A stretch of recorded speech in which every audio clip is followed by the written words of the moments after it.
Hello friends, welcome to my channel Anju की पाठशाला। तो friends, जैसा कि हम सब जान रहे हैं, मैंने एससीईआरटी का एक सीरीज चालू किया था जिसमें एससीईआरटी ज्योग्राफी का चैप्टर 1 हमारा सौरमंडल में पढ़ा चुकी हूं, जो आपको इस चैनल में मिल जाएगा। और मैं उसी का चैप्टर 2 पढ़ाने जा रही हूँ, जिस चैप्टर का नाम है पृथ्वी और उसकी गतियाँ। तो फ्रेंड्स, हम इसमें जानेंगे कि पृथ्वी की क्या गतियाँ और उसके कारण हमारे पृथ्वी पर क्या क्या घटनाएँ होती है। तो इसमें जो पहला घटना है हमारा दिन और रात। तो फ्रेंड्स, जो ये एससीईआरटी का चैप्टर है वह बीपीएससी टीआरई 4 के लिए बहुत ही ज़्यादा महत्वपूर्ण होने वाला है और इससे बहुत सारा क्वेश्चन आपके प्रीवियस ईयर क्वेश्चन से भी मैच करता है। तो अगर आप यह वीडियो देख लेते हैं तो आपको एससीईआरटी के लिए कोई अलग जगह पढ़ने की ज़रूरत नहीं पड़ेगी। तो हमारे साथ इस सीरीज़ में बने रहिए अंत तक। तो चलिए अब जानते हैं हम लोग दिन और रात के बारे में, कि पृथ्वी पर दिन और रात क्यों होती है। तो इसमें शीला ने अपने जन्मदिन पर अपनी सहेली मीरा को बुलाया। एक शीला की नाम की लड़की थी, उसने अपना जन्मदिन पर अपनी सहेली को बुलाया। उसने नई ड्रेस पहनकर मीरा से पूछा, बताओ तो मेरी ड्रेस कैसे लग रही है। मीरा बोली, मुझे तुम्हारी पूरी ड्रेस ठीक से दिखाई नहीं दे रही है। इसमें कोई मीरा शीला नाम की लड़की है जो नई ड्रेस पहनी है और वो मीरा से पूछी कि मेरी ड्रेस कैसे लग रही है। तो यहाँ मीरा ने कहा कि मुझे तुम्हारी पूरी ड्रेस ठीक से दिखाई नहीं दे रही है। शीला को लगा उसकी इतनी अच्छी ड्रेस उसकी सहेली देख नहीं पा रही है, वह क्या करे, क्योंकि वह अंधेरे में खड़ी थी तो इसके कारण मीरा उसकी ड्रेस नहीं देख पा रही थी। तो चलिए आगे देखते हैं। आगे है हमारा, इन दोनों की बातें शीला को के बड़े भाई राजीव सुन रहे थे। दोनों को अपने पास बुलाकर उन्होंने कहा, शीला तुम प्रकाश में जाओ और गोल घूम जाओ। तो इन दोनों जब बात कर रही थी तो इसके बड़े भाई राजीव सुन रहा था। उन्होंने कहा कि तुम पहले प्रकाश में जाओ, और अगर कोई वस्तु जब तक प्रकाश नहीं आ जाता है उस तक तो हम नहीं देख पाते हैं अंधेरे में कोई वस्तु। इसी कारण उसके भैया ने बोला कि जाके आप प्रकाश में गोल घूम जाओ। शीला ने वैसा ही किया, जिससे मीरा को उसकी पूरी ड्रेस प्रकाश में दिखाई देने लगी। जब प्रकाश उसकी ड्रेस पर पड़ी तो उसकी पूरी ड्रेस दिखाई देने लगी। वो बोल उठी, तुम्हारी ड्रेस तो बहुत सुंदर है। राजीव ने कहा, जब किसी वस्तु पर प्रकाश पड़ता है तो वह वस्तु स्पष्ट दिखाई देती है। तो यह हम सब जानते हैं कि जब तक कोई वस्तु पर प्रकाश नहीं पड़ेगा तब तक हमें वह वस्तु नहीं दिखाई देगी। चलिए अब आगे देखते हैं। आगे है हमारा जो दूसरा घटना है वो पृथ्वी का घूमना। पृथ्वी कैसे अपना चक्कर लगाती है। तो इसमें बताया गया है, राजीव ने आगे कहा, जो उसका भाई था राजीव, शीला जिस प्रकार अभी तुम प्रकाश के सामने गोल घूमी, घूमने से तुम्हारी ड्रेस के जिस हिस्से पर प्रकाश पड़ा उससे ड्रेस का भाग दिखाई देने लगा। ठीक उसी प्रकार पृथ्वी भी घूमती है। तो इसमें कहा गया है कि तुम जिस प्रकार प्रकाश में जाके गोल घूमी तो तुम्हारे ड्रेस के जिस भी भाग में प्रकाश पड़ा वह ड्रेस हमें दिखाई देने लगा। इसी प्रकार पृथ्वी भी गोल घूमती है और इसके जिस हिस्से पर सूर्य का प्रकाश पड़ता है वह हिस्सा हमें दिखाई पड़ता है। वहाँ दिन होता है और जहाँ प्रकाश नहीं पड़ता है वहाँ दिखाई नहीं पड़ता, वहाँ रात होती है। तो हमारा पृथ्वी है, ये गोल गोल घूमती है। तो मान लीजिए यहाँ सूर्य है, इस साइड इसका प्रकाश पड़ रहा है तो इससे हमें यहाँ दिन होता है, और इधर प्रकाश नहीं पड़ रहा तो यहाँ रात हो जाती है। तो इसमें ही बताने का प्रयास किया गया है। पृथ्वी को इस तरह का एक चक्कर पूरी करने में 24 घंटे का समय लगता है। पृथ्वी को अपना अक्ष पर एक चक्कर पूरा करता है तो उसे 24 घंटे का समय लगता है। पृथ्वी की इस गति को घूर्णन गति या दैनिक गति के नाम से जानते हैं। तो इसमें जब पृथ्वी अपने एक अक्ष चक्कर को पूरा करती है 24 घंटे को, तो इसे हम किस नाम से जानते हैं, घूर्णन गति या दैनिक गति। इसी गति के कारण दिन और रात होते हैं। तो इसमें हमने जानने का प्रयास किया कि हमारे पृथ्वी पर दिन और रात कैसे होती है। तो पृथ्वी जब घूमती है अपने अक्ष पर तो जिस हिस्से पर उसका प्रकाश पड़ता है तो उस वहाँ दिन हो जाता है, जिस हिस्से पर प्रकाश नहीं पहुँच पाता है वह रात होती है। तो इसमें हम दिन और रात के बारे में जाने। अब अगला देखते हैं। अगला है, राजीव उठा और अलमारी के ऊपर रखे ग्लोब को लेकर आया। उसने उसे घुमाकर बताया कि जिस प्रकार ग्लोब घूम रहा है ठीक उसी प्रकार पृथ्वी भी घूमती है। इसमें क्या बोला, एक ग्लोब लेकर आया, वो ग्लोब में बताया, ग्लोब को घुमा के दिखाया कि देखिए जिस प्रकार ग्लोब घूम रहा है ठीक उसी प्रकार पृथ्वी भी घूमती है। उन्होंने उत्तरी एवं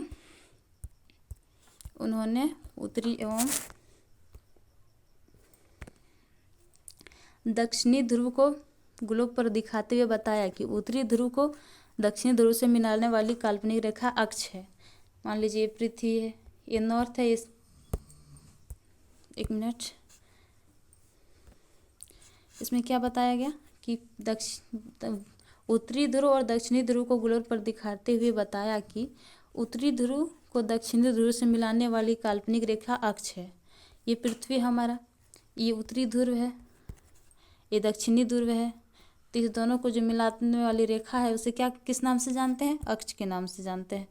इसमें आगे बताया गया है पृथ्वी अपने अक्ष पर घूम रही है, लेकिन पृथ्वी पर ग्लोब की तरह उत्तरी ध्रुव से दक्षिणी ध्रुव को मिलाने वाली कोई छड़ी या रेखा नहीं होती है। ये काल्पनिक रेखा है।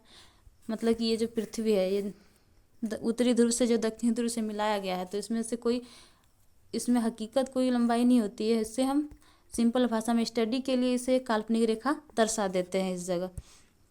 तो अगला है, ग्लोब को दिखाते हुए उन्होंने बताया कि ग्लोब पृथ्वी का नमूना है। इसमें क्या बताया गया कि ग्लोब जो है वो पृथ्वी का नमूना है, मतलब पृथ्वी इसी तरह का है। इसलिए ग्लोब अपने अक्ष पर सीधी नहीं खड़ी रहकर एक और झुकी हुई है। पृथ्वी जो है अपने अक्ष पर सीधी नहीं खड़ी रहती है, वो अपने अक्ष पर झुकी हुई रहती है। तो कितना झुकी रहती है? क्योंकि पृथ्वी अपने अक्ष पर 23.5 डिग्री झुकी रहती है, तो पृथ्वी अपने अक्ष पर कितना झुकी रहती है? इस टाइप का होता है। तो इस ये वाला जो डिग्री होता है ये 23.5 डिग्री अपने अक्ष पर ये झुकी हुई रहती है। तो अगला है हमारा, खेलें ग्लोब का खेल। इसमें बताया गया कि ग्लोब के साथ खेलें। एक ग्लोब लीजिए, इसे कक्षा में इस प्रकार रखिए कि इसके आधे भाग पर प्रकाश हो और पीछे के भाग पर छाया रहे। इसमें बोला एक ग्लोब लीजिए आप, और इसमें इसको इस प्रकार रखिए कि इसका आधे भाग पे प्रकाश पड़ रहा और आधा भाग छाया रहे। इस प्रयोग को मोमबत्ती या टॉर्च की सहायता से कीजिए। यानी अगर ग्लोब रखे हैं तो एक साइड मोमबत्ती जला दीजिए या टॉर्च जला दीजिए। ग्लोब को प्रकाश की तरफ से धीरे धीरे किसी भी दिशा में घुमाएं और कॉपी पर एक और उन महाद्वीपों के नाम लिखें जो पहले उजाले में थे तथा अंधेरे में थे। पुनः ग्लोब को घुमाकर उन महाद्वीपों के नाम लिखें जो अब उजाले की ओर आ रहे हैं। तो इसमें क्या बताया गया कि ये ग्लोब लें और इसके एक साइड प्रकाश डालें, मोमबत्ती जलाएं या फिर टॉर्च से, और इसमें लिखें कि किस साइड अगर ऐसे घुमाते हैं तो इसके किस महाद्वीप में प्रकाश जा रही है और किस महाद्वीप में छाया है। तो इसमें इसी का प्रयोग करके लिखने के लिए कहा गया है। अगला है हमारा, यहाँ बताया गया है करके देखिए। ग्लोब, अध्यापक की सहायता से ग्लोब को इस प्रकार रखिए जिससे उसे पृथ्वी की सामान्य गति पश्चिम से पूर्व की ओर घुमाया जा सके।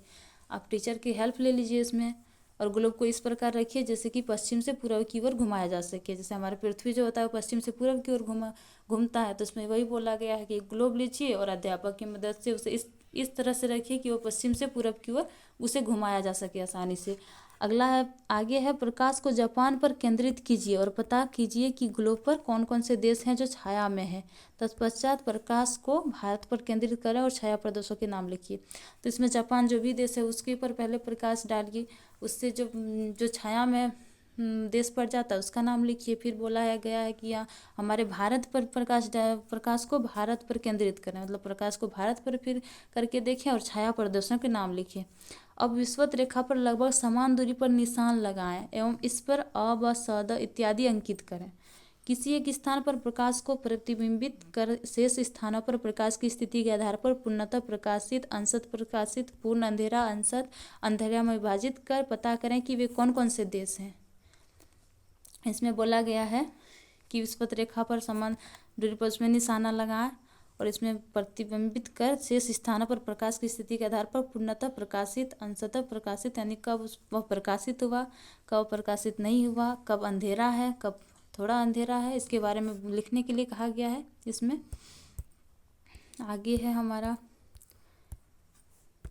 आगे राजीव ने दोनों से पूछा, क्या पूछा, जरा सोचो तो अगर पृथ्वी घूर्णन नहीं करे तो क्या होगा। जो शीला और मीरा थी उससे पूछा कि पृथ्वी अगर घूर्णन नहीं करे तो क्या होगा। शीला बोल पड़ी, सूर्य की ओर वाले भाग में हमेशा दिन होगा जिससे उस भाग पर लगातार गर्मी पड़ेगी, दूसरे भाग में हमेशा रात होगी तथा हमेशा ठंड पड़ेगी। अगर जरा सोचो तो अगर पृथ्वी घूर्णन नहीं करे तो क्या होगा, मतलब अगर पृथ्वी रुक ही जाए तो जिस पर हिस्से पर प्रकाश पड़ेगी वो गर्मी हो जाएगा और वहाँ का पानी सूख जाएगा। तो क्या बोला गया है, जिस भाग पर में हमेशा दिन होगा जिससे उस भाग पर लगातार गर्मी पड़ेगी, यानी वहाँ का पानी सूख जाएगा और वहाँ पे गर्मी पड़ती रहेगी। और दूसरे भाग हमेशा रात होगी तथा हमेशा ठंड पड़ेगी, यानी जहाँ प्रकाश नहीं पहुँच पाएगा वहाँ हमेशा ठंड की स्थिति रहेगी। घूर्णन गति के साथ ही पृथ्वी की परिभ्रमण गति भी जुड़ी हुई है, इस कारण ऋतु परिवर्तन भी नहीं होगा। यहाँ बोला गया अगर पृथ्वी घूर्णन नहीं करेगी तो इसी के कारण इसकी परिभ्रमण गति भी जुड़ी हुई है, जिस कारण क्या होता है ऋतु परिवर्तन। हमारे यहाँ बरसात होती है, ठंड होती है, गर्मी होती है, तो अगर पृथ्वी अपनी परिभ्रमण नहीं करेगी तो वहाँ ऋतु परिवर्तन भी नहीं हो पाएगा। अगला जो घटना है हमारा वो है परिभ्रमण। परिभ्रमण क्या होता है? राजीव ने शीला से पूछा परिभ्रमण गति क्या है। शीला ने बताया अपने अक्ष पर घूमती हुई पृथ्वी 365 दिन में धीरे धीरे खिसकते हुए सूर्य का एक चक्कर पूरा कर लेती है। पृथ्वी की इस वार्षिक गति को परिभ्रमण गति कहते हैं। यहाँ क्या बोला, परिभ्रमण गति क्या है? तो यहाँ सूर्य है, पृथ्वी का ये अक्ष है, तो पृथ्वी जो है अपना अक्ष एक सूर्य का चक्कर पूरा करने में जितना समय लगाती है उसे ही परिभ्रमण गति कहा जाता है। तो इस चक्कर को पूरा करने में पृथ्वी को जो टाइम लगता है वो लगता है 365 दिन, और इसी के कारण हमारे यहाँ ऋतु परिवर्तन भी होता है। तो ऋतु परिवर्तन क्यों होता है? जब पृथ्वी गति करती है, सूर्य का चक्कर लगाती है, तो इस कारण फिर ऋतु परिवर्तन होता है। अब अगला देखते हैं। राजीव ने कहा तुम दोनों ने आकाश में सूर्य को देखा होगा, ऐसा लगता है कि सूर्य पूरब से पश्चिम की ओर चल रहा है, क्या यह ठीक है? राजीव ने क्या किया, जैसे हम लोग भी आकाश में देखते हैं सूर्य पूरब की ओर उगता है और पश्चिम की ओर डूब जाता है, तो क्या यह ठीक है? इन्होंने सवाल किया। दोनों चुप थे, दोनों जो मीरा और शीला थी वो दोनों चुप थी। अब आगे बोला है, राजीव ने बताया यह हमारी नज़रों का भ्रम है, यानी हम जो देखते हैं वो सच नहीं है, ये हमारा भ्रम है। वास्तव में पृथ्वी घूम रही होती है, सूर्य नहीं। वास्तव में क्या घूमती है? पृथ्वी, हमारा सूर्य नहीं घूमती है। ठीक उसी प्रकार जैसे ट्रेन के चलने के दौरान हमें आभास होता है कि हमारी ट्रेन स्थिर है तथा बाहर की वस्तुएं पीछे की ओर जा रही होती है। जैसा कि आप कभी ट्रेन में बैठे होंगे तो आपको यह एहसास हुआ होगा, जब आप ट्रेन से बाहर की ओर देखते हैं तो जो भी पेड़ पौधे दिखाई देते हैं लगता है वही सब चल रहा है और हम जो हैं वो स्थिर हैं।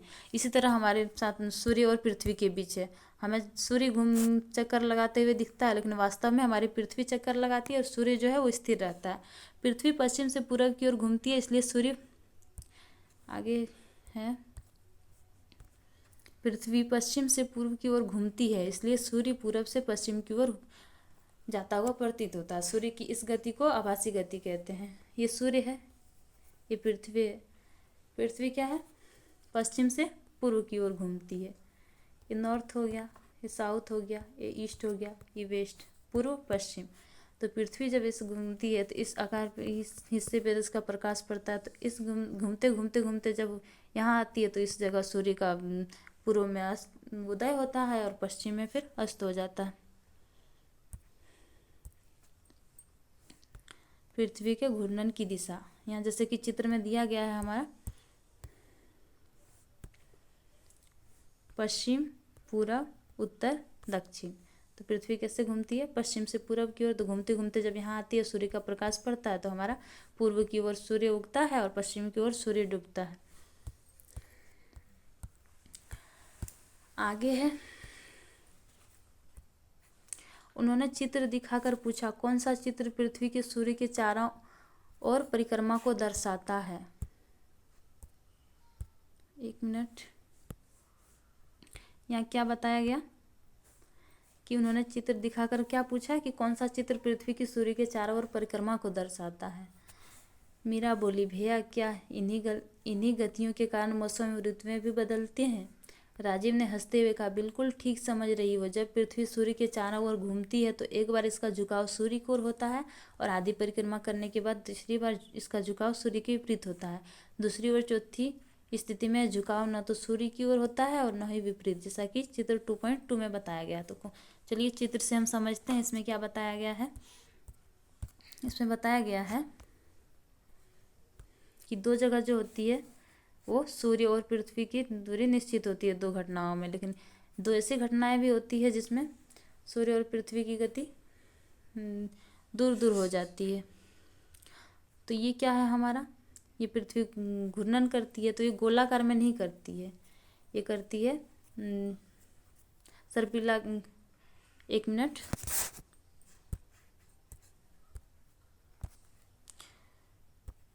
तो इस चित्र में बताया गया है कि पृथ्वी कैसे गति करती है। तो इसका एक चित्र दिया गया है। तो पृथ्वी जो है वो पूरी तरह से गोल नहीं घूमती है, वो चपटी तरह से घूमती है, यानी सर्पिलाकार आकार में घूमती है। तो यहाँ देखिए, जो यहाँ 21 मार्च का एक दिन आता है जो पृथ्वी और सूर्य का प्रकाश जो है पृथ्वी के बराबर भाग में पड़ता है, यानी ना पृथ्वी के उत्तरी अक्षांश में पड़ता है ना दक्षिणी अक्षांश में, मतलब इसके बराबर हिस्से में पड़ती है। यही 23 सितंबर की घटना होती है, इसमें भी बराबर पड़ती है। और यहाँ जो है यहाँ 22 दिसंबर जो है, इसमें जो है हमारा दक्षिणी ध्रुव पर प्रकाश पड़ती है और उत्तरी ध्रुव पर जो है वो छाया रहती है। और यहाँ 21 जून का जो घटना है, वहाँ पे हमारा जो है उत्तरी ध्रुव झुकी हुई होती है सूर्य की ओर, उत्तरी ध्रुव पर प्रकाश पड़ती है, और जो दक्षिणी ध्रुव है वो छाया में रहती है। तो यहाँ दक्षिणी ध्रुव में रातें बड़ी होती है, यहाँ उत्तर में दिन छोटे होते हैं। यानी इधर यहाँ यही बताया गया है कि यहाँ जो 21 जून को जो पृथ्वी जो है यहाँ पे उत्तर ध्रुव की ओर झुकी हुई होती है, जिसके कारण जो है दक्षिणी ध्रुव में रातें बड़ी हो जाती है। और यहाँ पृथ्वी दक्षिणी ध्रुव में झुकी होने के कारण यहाँ जो है उत्तर में दिन छोटे हो जाते हैं। तो चलिए आगे जानते हैं, दिया गया है। आगे है हमारा, जब पृथ्वी सूर्य की ओर झुकी हुई हो तो देखकर बताओ कि पृथ्वी का कौन सा गोलार्ध सूर्य के सामने है। यह कर राजीव ने चित्र को आगे कर दिया। जब पृथ्वी सूर्य की ओर झुकी हुई हो तो देखकर बताओ कि पृथ्वी का कौन सा गोलार्ध सूर्य के सामने है। तो यहाँ पे हमने पढ़ा, दोनों उस चित्र को गौर से देखने लगी। मीरा ने कहा, भैया चित्र के अनुसार 21 जून को जब पृथ्वी का उत्तरी गोलार्ध सूर्य के सामने होता है, उस समय सूर्य की सीधी किरणें कर्क रेखा पर पड़ती है। इस कारण उत्तरी गोलार्ध का अधिक हिस्सा प्रकाश में रहता है, या यही कारण है कि उत्तरी गोलार्ध में दिन लंबे और रातें छोटी होती है। शाबाश, राजीव ने मीरा को पीठ ठोकी। यहाँ बताया कि राजीव ने क्या कहा कि चित्र को देखो और बोलो कि पृथ्वी सूर्य की ओर झुकी हुई है, देखकर बताओ कि पृथ्वी का कौन सा गोलार्ध सूर्य के सामने है। तो यहाँ जो है मीरा बोली, जो 21 मार्च का दिन है, यहाँ क्या है, सॉरी 21 मार्च नहीं 21 जून। तो 21 जून जो है यहाँ हमारा 21 जून है, तो इसमें पृथ्वी सूर्य की ओर झुकी हुई है उत्तरी गोलार्ध के रूप में। तो इसके कारण यहाँ दक्षिण में रातें बड़ी होती है और उत्तर में दिन बड़े होते हैं। उत्तरी ध्रुव जो सूर्य की ओर झुकी हुई होती है, यहाँ अधिक प्रकाश पड़ता है, जिसके कारण यहाँ दिन बड़ी होती है और दक्षिणी में रातें बड़ी होती है। तो यही यहाँ बात पूछा गया, जब पृथ्वी झुकी होती है सूर्य की ओर तब क्या होता है। इसी में मीरा ने कहा कि 21 जून की बात है, जब पृथ्वी झुकी हुई रहती है तो उत्तर में दिन बड़े होते हैं, दक्षिण में रातें बड़ी होती है। आगे है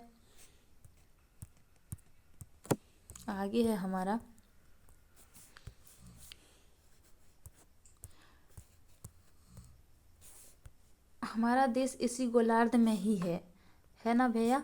हाँ सही कह रही हो। उसने क्या बोला मीरा ने कि हमारा देश जो है इसी गोलार्ध में, यानी उत्तरी गोलार्ध में। देखो, उत्तरी ध्रुव पर सूर्य का प्रकाश लगातार 6 महीने पड़ता है, जिससे यहाँ 6 महीने लगातार दिन रहता है। ठीक उसी समय दक्षिणी ध्रुव में अंधेरा होता है। यही कारण है कि ध्रुव में लगातार 6 महीने रात एवं 6 महीने का दिन होता है। यहाँ क्या बोला कि उत्तरी ध्रुव जब झुकी हुई रहती है सूर्य की ओर, तब यहाँ 6 महीने सूर्य का प्रकाश पड़ता है, जिससे 6 महीने लगातार दिन रहता है। ठीक उसी समय दक्षिणी ध्रुव में अंधेरा होता है। ठीक उसी प्रकार जैसे उत्तरी ध्रुव में दिन होता है 6 महीना तक, उसी प्रकार 6 महीना उत्तरी दक्षिणी ध्रुव में अंधेरा रहता है। यही कारण है कि ध्रुव में लगातार क्या होती है, 6 महीने रात और 6 महीने दिन होता है। आगे देखते हैं जून एवं दिसंबर की स्थिति। हमारे यहाँ जून एवं दिसंबर की क्या स्थिति होती है। तो जून एवं दिसंबर की स्थिति में मीरा बोली, भैया तब तो पृथ्वी के घूर्णन के कारण ही दिन रात होते हैं और परिभ्रमण के कारण मौसम भी बदलते हैं।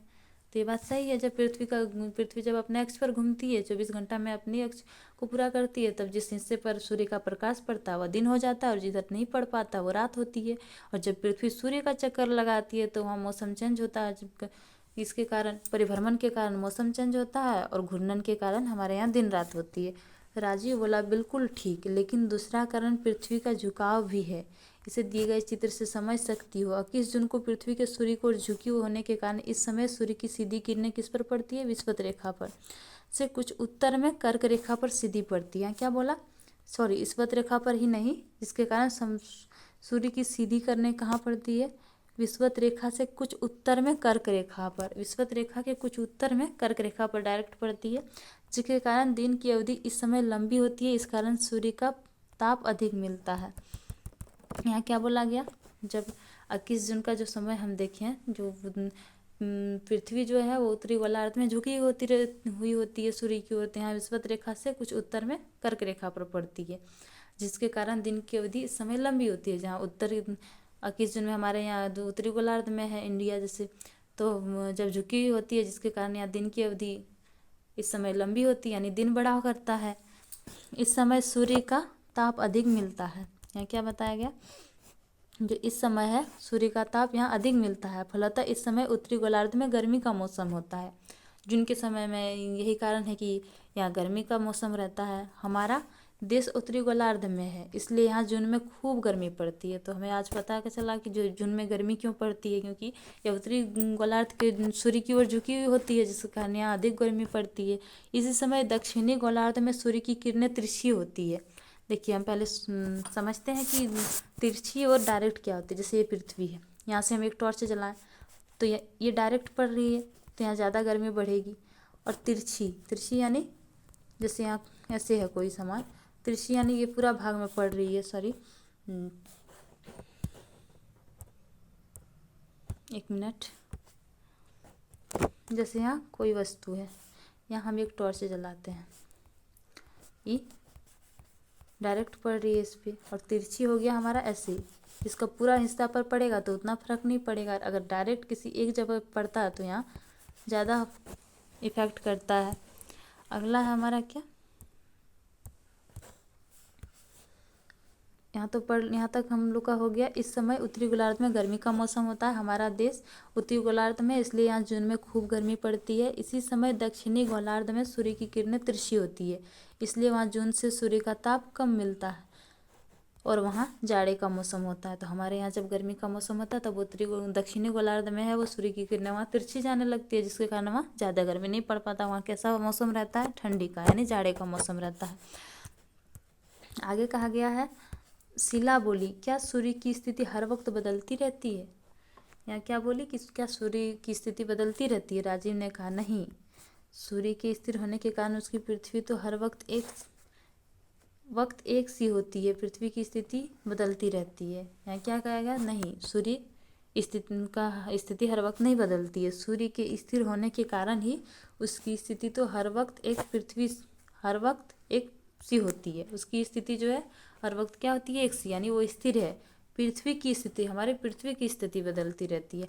22 दिसंबर अर्थात 21 जून के 6 माह बाद, 21 जून दिखाया गया, उसके बाद 6 माह बाद बताया गया 22 दिसंबर को क्या होता है। 22 दिसंबर को 21 जून के 6 माह बाद पृथ्वी सूर्य की आधी परिक्रमा करने के बाद सूर्य के दूसरी ओर पहुंच जाती है। वहाँ चित्र में हमने देखा, ये सूर्य है, ये पृथ्वी है। यहाँ 21 जून का बात कहा गया, यहाँ 22 दिसंबर का बात कहा गया। तो इसी में कहा गया है हमको कि इस समय पृथ्वी का झुकाव सूर्य के विपरीत होता है। क्या होता है, इस समय पृथ्वी का झुकाव जो है सूर्य के विपरीत होता है। इस समय पृथ्वी का दक्षिणी गोलार्ध सूर्य के सामने होता है। सूर्य की किरणें मकर रेखा पर सीधी पड़ने लगती है।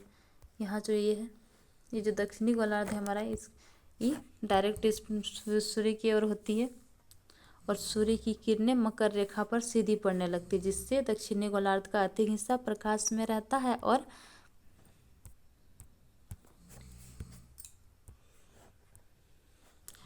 और कम हिस्से अंधेरे में। इसलिए इस समय दक्षिणी गोलार्ध में दिन लंबी और रातें छोटी होती है। साथ ही इसी गोलार्ध में अधिक तापमान होने से और गर्मी की ऋतु होती है। इसके विपरीत इस समय उत्तरी गोलार्ध में सूर्य की किरणें तिरछी पड़ती है, दिन भी छोटा होता है। यहाँ क्या बोला गया, यहाँ बताया गया है हमको 22 दिसंबर के बारे में। 22 दिसंबर में क्या होती है, जिस दक्षिणी गोलार्ध का अधिक हिस्सा प्रकाश में रहता है। जो दक्षिणी गोलार्ध है उसका अधिक हिस्सा प्रकाश में रहता है, जिससे यहाँ कम हिस्सा अंधेरे में। इसलिए इस समय दक्षिणी गोलार्ध में दिन लंबी होती है और रातें छोटी होती है। साथ ही इसी गोलार्ध में अधिक तापमान होने से और गर्मी की ऋतु होती है। इसके विपरीत इस समय उत्तरी गोलार्ध में सूर्य की किरणें तिरछी पड़ती है, दिन भी छोटा होता है। इसीलिए दिसंबर में यहाँ जाड़े की ऋतु रहती है। तो यहाँ हम लोग समझ गए कि दिसंबर में क्यों जाड़े की ऋतु रहती है, क्योंकि इसमें डायरेक्ट दक्षिण गोलार्ध पर सूर्य का प्रकाश पड़ता है और उत्तरी गोलार्ध पे जाड़े के मौसम होता है, वहाँ अधिक प्रकाश नहीं पहुँच पाता है हमारे। आगे है, बताइए अपने देश में दिसंबर में अधिक ठंड क्यों पड़ती है। तो क्यों पड़ती है हमने जाना, क्योंकि 22 दिसंबर के समय जो है पृथ्वी सूर्य के विपरीत हो जाती है, यानी उसका डायरेक्ट प्रकाश दक्षिणी गोलार्ध पर पड़ने लगता है। जैसे इस मानचित्र में हम देखने का प्रयास करेंगे। जो ये मानचित्र दिया गया है ये 22 दिसंबर का है। इसमें क्या है, ये दक्षिणी गोलार्ध है, ये उत्तरी गोलार्ध है। तो इसमें दक्षिणी गोलार्ध पर डायरेक्ट सूर्य का प्रकाश पड़ता है, जिससे उत्तरी गोलार्ध पर प्रकाश उत्तरी ध्रुव पर नहीं पड़ जा पाता है, जिसके कारण यहाँ हमारे यहाँ जाड़े का मौसम होता है और दक्षिणी में गर्मी का मौसम होता है। यहाँ दिन बड़ी होती है, हमारे यहाँ दिन छोटी होती है, रात बड़ी होती है।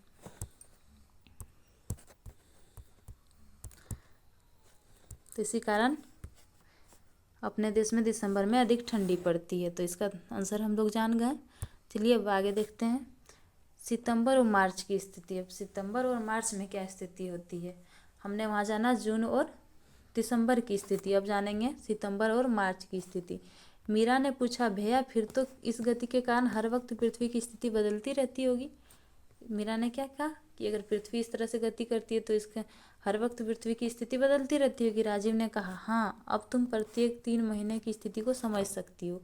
यहाँ क्या कहा गया कि ये हर वक्त बदलती रहती है, तो तुम प्रत्येक 3 महीने की स्थिति को समझ सकती है। जैसे 21 मार्च और 23 सितंबर की स्थिति। यहाँ बोला गया 21 मार्च और 23 सितंबर की स्थिति। इस दिन पृथ्वी का झुकाव न तो सूर्य की ओर होता है न ही इसके विपरीत। इस दिन सूर्य का प्रकाश सभी अक्षांश रेखाओं के 2 बराबर भाग में काटती है, इसलिए दिन और रात की अवधि बराबर होती है। ये तिथियाँ समदिवरात्रि कही जाती है। यहाँ क्या बोला, जो सितंबर और मार्च की स्थिति है 21 मार्च और 23 सितंबर। 21 मार्च और 23 सितंबर में इस दिन पृथ्वी का झुकाव न तो सूर्य की ओर होता है और न ही उसके विपरीत होता है। इस दिन सूर्य का जो प्रकाश होता है सभी अक्षांश पर बराबर भागों में काटता है, इसलिए दिन और रात की अवधि बराबर होती है। कब होती है, 21 मार्च और 23 सितंबर को। इसे हम किस नाम से जानते हैं, समदिवरात्रि। इसे समदिवरात्रि के नाम से जानते हैं, जब हमारे यहाँ दिन और रात दोनों बराबर होती है। कब होती है, 21 मार्च और 23 सितंबर को। यहाँ कहा गया है, इस समय पृथ्वी के बीचों बीच अर्थात विषुवत रेखा पर सूर्य की किरणें सीधी पड़ती है। इसमें क्या, इस समय पृथ्वी के बीचों बीच विषुवत रेखा पर ही सूर्य का प्रकाश पड़ती है। यहाँ इन दोनों महीनों में अधिक गर्मी पड़ती है। उत्तरी एवं दक्षिणी गोलार्ध में न तो अधिक गर्मी होती है और न ही अधिक सर्दी। इन तिथियों पर हमारे देश में क्रमशः वसंत एवं शिशिर ऋतु होती है। यहाँ क्या बोला गया है, विषुवत रेखा पर जब सूर्य की किरणें सीधी पड़ती है तो यहाँ इन दोनों महीने में अधिक गर्मी पड़ती है। कहाँ, विषुवत रेखा पर। और उत्तरी एवं दक्षिणी गोलार्ध में न तो अधिक गर्मी होती है और उत्तरी गोलार्ध में भी ज़्यादा, उत्तरी एवं दक्षिणी में दोनों में ना तो ज़्यादा गर्मी होती है और ना ही ज़्यादा सर्दी होती है।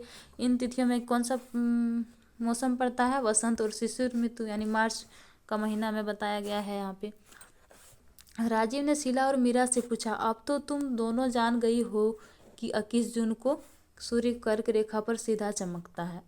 बोला कि अब तो तुम लोग दोनों जान गए हो कि 21 जून को सूर्य कर्क रेखा पर सीधा चमकता है। इस समय उत्तरी गोलार्ध में दिन बड़ा और रात छोटी होने से उसके आसपास के क्षेत्र में इस समय गर्मी की ऋतु होती है। राजीव ने बच्चों को चित्र दिखाया और बताया, सुबह के समय जब सूर्य उदय होता है तो पृथ्वी पर उसकी किरणें तिरछी पड़ती है। इस समय सूर्य की किरणें पृथ्वी की बड़े हिस्से पर फैल जाती है, जिसके कारण धूप हल्की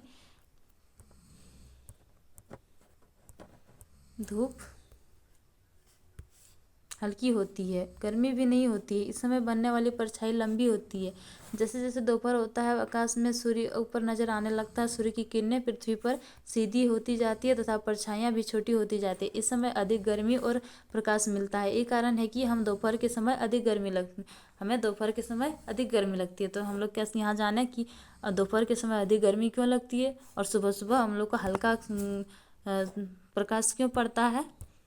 तो यहाँ बोला कि जब सुबह होता है, सूर्य उदय होता है, तो पृथ्वी पर जो प्रकाश है वो तिरछी पड़ती है और जब दोपहर का समय होता है वो डायरेक्ट आती है, जिसके कारण हमें अधिक गर्मी का महसूस होता है। तो यहाँ बताया गया प्रकाश का प्रकाश का कोणीय या झुकाव प्रभाव, यानी अगर तिरछी पड़ेगी तो हमें उतना गर्मी का महसूस नहीं होगा। जैसे सुबह सुबह उदय होता है सूर्य, तो प्रकाश जो हल्की होती है, और जब डायरेक्ट पड़ती है यानी दोपहर का समय, तब हमें गर्मी का महसूस होने लगती है।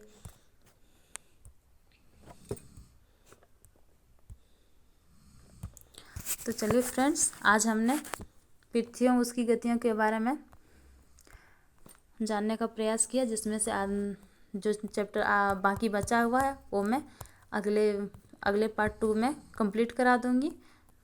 और आपने अगर हमारा सौरमंडल जो SCERT का फर्स्ट चैप्टर है क्लास 6 का, वो नहीं देखा है तो इस चैनल में जाके देख सकते हैं। इसका प्लेलिस्ट बना हुआ है, वहाँ से आप हर एक वीडियो देख सकते हैं। और इस सीरीज़ में हमारे साथ जुड़े रहिए, यह आपके TRE 4 के लिए बहुत ही ज़्यादा महत्वपूर्ण रहने वाला है।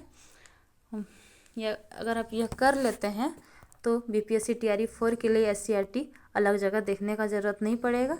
और अगर आपको यह चैनल अच्छा लगा तो प्लीज़ चैनल को लाइक करें, सब्सक्राइब करें और अपना दोस्तों को अधिक से अधिक शेयर करें। तो चलिए आज के लिए इतना ही, अब मिलते हैं अगले वीडियो में फ्रेंड्स।